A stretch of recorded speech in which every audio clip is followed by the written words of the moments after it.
और देखिए लगातार सवाल ये उठ रहा है कि क्या ट्रंप देने वाले हैं टॉम हॉक ज़ेलेंस्की को। इसी को लेकर बड़ी खबर क्या है, यूक्रेन को टॉम हॉक देने पर ट्रंप का बयान सामने आ गया है। क्या बोल रहे हैं वो, यूक्रेन को टॉम हॉक देना पुतिन को पसंद नहीं आया। टॉम हॉक बेहद खतरनाक हथियार है, यह डोनाल्ड ट्रंप की तरफ से कहा गया। कोई नहीं चाहता उस पर टॉम हॉक से हमला हो। पुतिन से फोन पर बातचीत की जानकारी भी दी गई है। तो ये बड़ा बयान, और क्या इस बयान का मतलब समझा जाए कि पहले जहां तक ये माना जा रहा था कि अमेरिका इस बात पर फैसला कर चुका है कि यूक्रेन को टॉम हॉक दी जाएगी, क्या कदम पीछे खींच सकता है अमेरिका? ट्रंप को सुनिए आप क्या बोल रहे हैं। तो डोनाल्ड ट्रंप को आपने सुना व्लादिमीर पुतिन से जो फोन पर बातचीत हुई है उसकी जानकारी देते हुए, लेकिन आज ट्रंप और ज़ेलेंस्की के बीच मुलाकात होनी है। यूक्रेन के राष्ट्रपति डोनाल्ड ट्रंप से मिलेंगे और वो वॉशिंगटन डीसी पहुंच चुके हैं। आज रात 10:30 बजे ये अहम वार्ता, अहम मुलाकात होनी है। रूस यूक्रेन जंग पर चर्चा होगी इस मुलाकात में। तो देखिए, आज ट्रंप और ज़ेलेंस्की की बहुत अहम मीटिंग होनी है, मुलाकात होनी है। ज़ेलेंस्की वॉशिंगटन डीसी पहुंच चुके हैं। 10:30 बजे ये मुलाकात होनी है। इस मुलाकात पर भी पूरी दुनिया की नजरें हैं, क्योंकि ज़ेलेंस्की ये चाहते हैं कि अमेरिका से उन्हें टॉम हॉक मिसाइलें मिल जाएं ताकि रूस के अंदर घुसकर ताबड़तोड़ हमले यूक्रेन कर सके। लेकिन अगर ऐसा होता है तो फिर तो बातचीत के सारे रास्ते ही बंद हो जाएंगे। इसके आसार साफ तौर पर नजर आते हैं। इसलिए यह मुलाकात बहुत अहम है। ट्रंप ज़ेलेंस्की की मुलाकात क्या विनाश की शुरुआत है? ज़ेलेंस्की की 5 डिमांड देखिए। अमेरिका से नए डिफेंस डील की वो मांग कर रहे हैं। लॉन्ग रेंज ड्रोन्स और हथियारों की डिमांड कर रहे हैं। रूसी सीमा के पास हथियारों की तैनाती की मांग की गई है। ट्रंप से आर्थिक सहयोग तो वो मांग ही रहे हैं। रूस पर वैश्विक दबाव डलवाने की जा रही है कोशिश। और देखिए, रूस पर यूक्रेन के भीषण बारूदी प्रहार इस वक्त हो रहे हैं। कई फ्रंट्स पर रूसी सेना को पीछे धकेल दिया है यूक्रेन ने। यह इंपॉर्टेंट बात है। 183 स्क्वायर किलोमीटर इलाके को यूक्रेन ने रूस के कब्जे से मुक्त करा लिया है। रूसी सैन्य ठिकानों पर भीषण हमलों को अंजाम दिया गया है।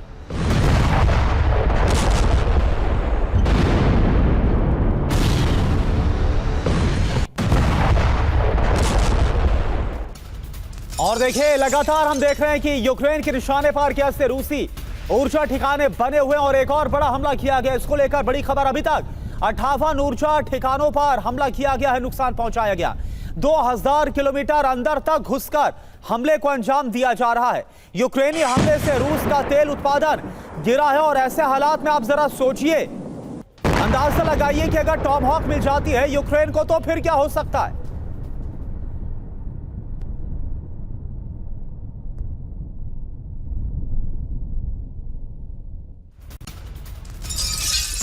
और रूस की युद्ध तैयारी पर बड़ा पर्दाफाश। दूसरे चरण की युद्ध तैयारी कर रहा है रूस।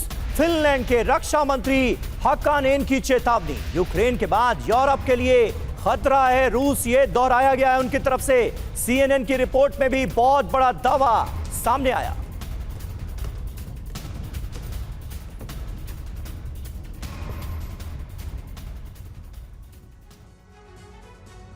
तो देखिए, ये अहम खबर है। फिनलैंड का जो रुख है उसके बारे में जान लीजिए। फिनलैंड से पर्दाफाश, यूक्रेन के बाद यूरोप का संहार। दावा तो यही किया गया है कि यूक्रेन युद्ध खत्म होने के बाद यूरोप पर बड़ा खतरा आन पड़ेगा। दूसरे चरण के आक्रमण के लिए रूस की बड़ी तैयारी है।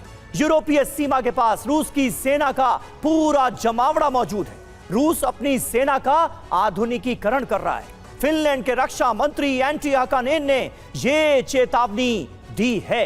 तो इसके मतलब क्या है, इसके मायने क्या हैं, और दूसरे चरण के रण का करुणा बार बार जिक्र हो रहा है। बड़ी तैयारियां हैं। बिल्कुल, तो क्या तैयारियां हैं जो फिनलैंड की तरफ से कहा गया है? दूसरे चरण का रण, यूरोप पर आक्रमण क्या होगा रूस की तरफ से? रूस से संकेत क्या मिल रहे हैं? 1,35,000 सैनिकों की भर्ती अभियान चला दिया गया है रूस के अंदर। फ्रंटलाइन पर सेना की संख्या को लगातार रूस बढ़ा रहा है। यूरोप की तैयारी के आप सबूत देखिए। यूरोपीय देशों के लिए ड्रोन वॉल का निर्माण किया जा रहा है। रूस के संभावित हमले रोकने की तैयारी है। यूरोप में ड्रोन रक्षा प्रणाली तैनात की जाएगी। रूसी प्लेन रोकने की तकनीक का इस्तेमाल किया जा रहा है, यानी कि ये तैयारियां या ये बयान हवाई नहीं है, बल्कि ग्राउंड पर भी इसको अमली जामा पहनाया जा रहा है। जी हाँ, और हमारे साथ सिवाज सर भी मौजूद हैं। सिवाज सर, किस तरह से आप देख रहे हैं इस डेवलपमेंट को? और ज़ेलेंस्की तो ये बात न जाने कितने महीनों से बार बार दोहराते आए हैं कि ये सिलसिला यूक्रेन तक रुकेगा नहीं, आग यूरोप तक पहुंचेगी, लेकिन अब फर्क हमें ये नजर आ रहा है कि तमाम यूरोपीय देश भी उनकी हाँ में हाँ मिलाते हुए दिखते हैं। देखो समीर, एक बात तो है कि जब ये लड़ाई है, अगर ये रुकेगी नहीं तो इसकी चिंगारी कहाँ तक जाएगी, इसका आपको अनुमान करना मुश्किल है। अगर टोमाहॉक मिसाइल दे देते हैं यूक्रेन को तो फिर ये लड़ाई मेरे को लगता है यूरोप तक जा सकती है, इसमें कोई शक नहीं। क्या ये लड़ाई यूरोप तक जाएगी? मुझे लगता नहीं। उसकी 2-3 रीजन हैं। पहली बात तो क्या अमेरिका यूक्रेन को टोमाहॉक मिसाइल देगा? मुझे लगता नहीं वो देगा। वो एक प्रेशर टैक्टिक्स है, एक रूस के ऊपर दबाव डालने की कोशिश है कि वो कहीं ना कहीं पुतिन जो है इस पीस डील को माने। और दूसरा, उसके ऊपर इकोनॉमिक सैंक्शन की जो बात कर रहे हैं, क्योंकि उसकी जो एनर्जी सेक्टर है उस पर अभी हमला हो रहा है यूक्रेन की तरफ से, ये भी एक बड़ी प्रॉब्लम है। बैकफुट पे है पुतिन। और दूसरा, ये सोचा जा रहा है कि जो भारत और चीन ऑयल खरीद रहे हैं, मुझे लगता है आने वाले टाइम में आप इसमें कमी देखेंगे, क्योंकि इकोनॉमिक सैंक्शन जो इफेक्ट भारत और चीन को भी हो रहा है उसमें फ़र्क आएगा। अब हम देखते हैं क्या जो यूरोप है वो लड़ाई की तैयारी कर चुका है। देखो यस, ये फ़र्क है कि आज की तारीख में यूरोप में एंटी ड्रोन सिस्टम और उसकी एयर डिफेंस सिस्टम, उस पर बहुत ध्यान दिया जा रहा है। नए हथियार लिए जा रहे हैं। और फिनलैंड जो बात कर रहे हैं उनके डिफेंस मिनिस्टर, याद रखो स्वीडन और फिनलैंड वो 2 देश थे जो कि नेटो भी ज्वाइन नहीं करना चाहते थे, वो न्यूट्रल रहना चाहते थे। मगर जब से रूस ने यूक्रेन पे हमला किया, इन दोनों देशों ने अपना मन बना लिया कि वो नेटो ज्वाइन करेंगे। तो मैं यही कहूंगा, बिल्कुल जो सिचुएशन है वो बिल्कुल सिवाज सर, तो सिचुएशन और ज्यादा ग्रेम यानी कि और ज्यादा खराब होती नजर आ रही। कम से कम फिनलैंड की तरफ से जो बयान आया है वो वाकई में और ज्यादा विध्वंस की तरफ इशारा कर रहा है।